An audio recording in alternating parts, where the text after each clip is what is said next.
Hello everyone!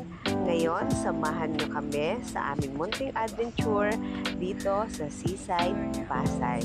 Pagdating namin, bumili muna kami ng ticket dahil sasakay kami ng bangka para makita ang napakagandang city lights habang nasa gitna ng dagat. Habang naghihintay ng aming masasakyan, naglibot-libot muna ako sa paligid.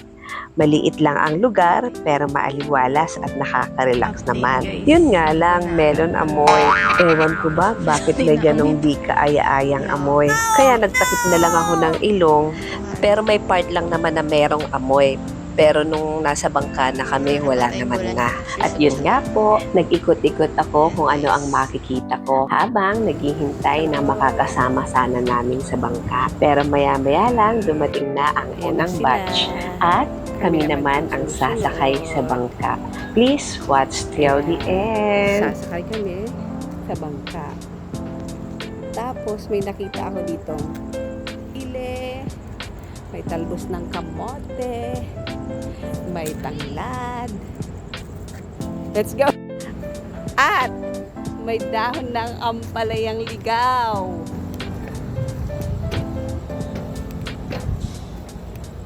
Ano to? Special ride? Teka lang.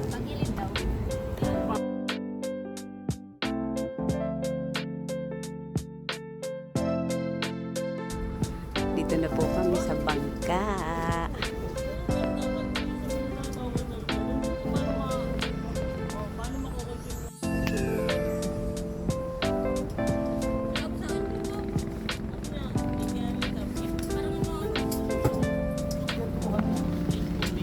Ano, namili ka pa? Oo, sila. Ang palitan mo.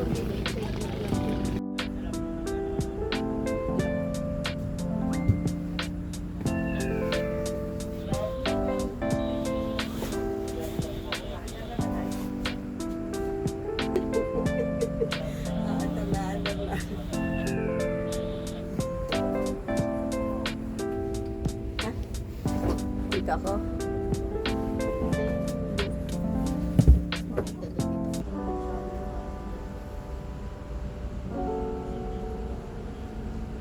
Nood kasi ang init.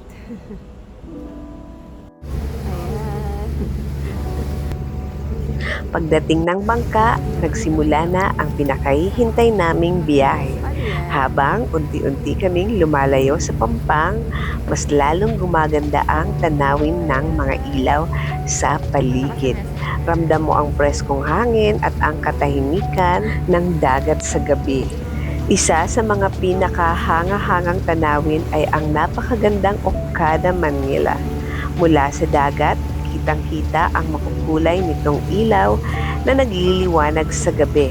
Mas lalo pang gumanda ang tanawin dahil sa reflection ng mga ilaw sa tubig ng Manila Bay.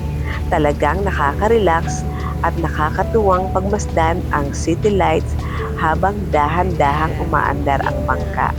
Isa itong simpleng karanasan ngunit puno ng magagandang alaala at tanawin na sulit balikan. Kung naghahanap kayo ng lugar para mag-relax, mag-enjoy sa night view at makita ang kagandahan ng Manila Bay, isa ito sa mga destinasyong maaari ninyong subukan. Serena at Chong.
Maraming salamat po sa panunood.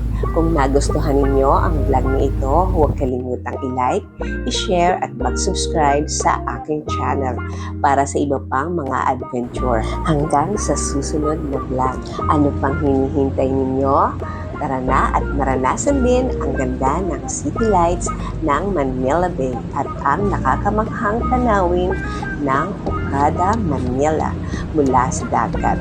Kita-kits sa susunod nating adventure. God bless us all. Bye!